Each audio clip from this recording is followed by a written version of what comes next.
Welcome back mga ka-RC, nandito na naman yung ligaw na ibon. Nasa batang pansyir na to, ba't nandito na naman? Siguro nakawala.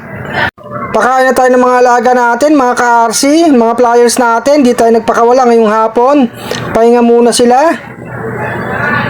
Sige, kain ng kain. Tuka ng tuka, magpakabusog habang may pagkain. Baba ka na dyan. Baba ka na, probinsyana. Padrino, gusto mong lumabas? Eto, buksan ko na, lipad na Padrino.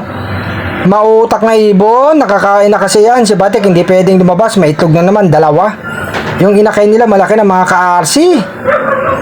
Labas na Padrino.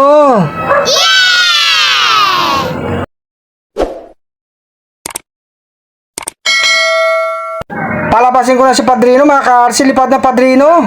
Pangwala yung ibon, solo ka lang lilipad ngayon Padrino, wala kang kasabay. Ang weather mga ka-RC, mainit na nga, maaraw banda doon.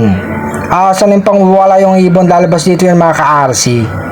Ayan na, ang Padrino, paris nga ni Batik. Meron na naman dalawang itlog, sana mapisa mga ka-RC.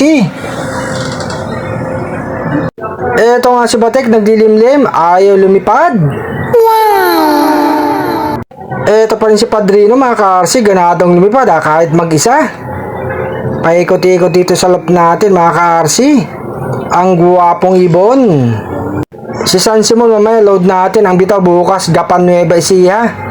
Wala pa yung kasama niya, hindi pa dumarating. Si Alak ng Gubat. Ayun, si Padrino ay pa rin bumaba.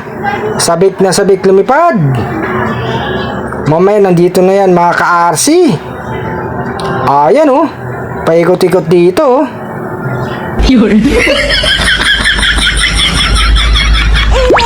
Nasa baba na si Padrino, hingal na hingal mga ka-RC.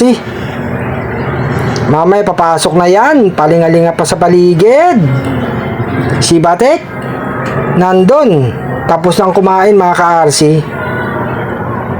May dalawang itlog nga yan. Nagulat pa ang Padrino, napunta sa may bubong.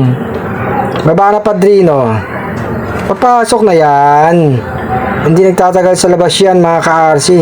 Pag nagpapakawala tayo may oras bago magpakain mga ka-RC. Bababa na yan, tumalo na mga ka-RC. Ayan na, papasok na. Andiyan na yung pares mo si Batik. Nasa loob na si Padrino mga ka-RC. Nakaronda ang pangwala yung ibon. Ayan nga si Batik at saka yung anak niya. Ang cute naman.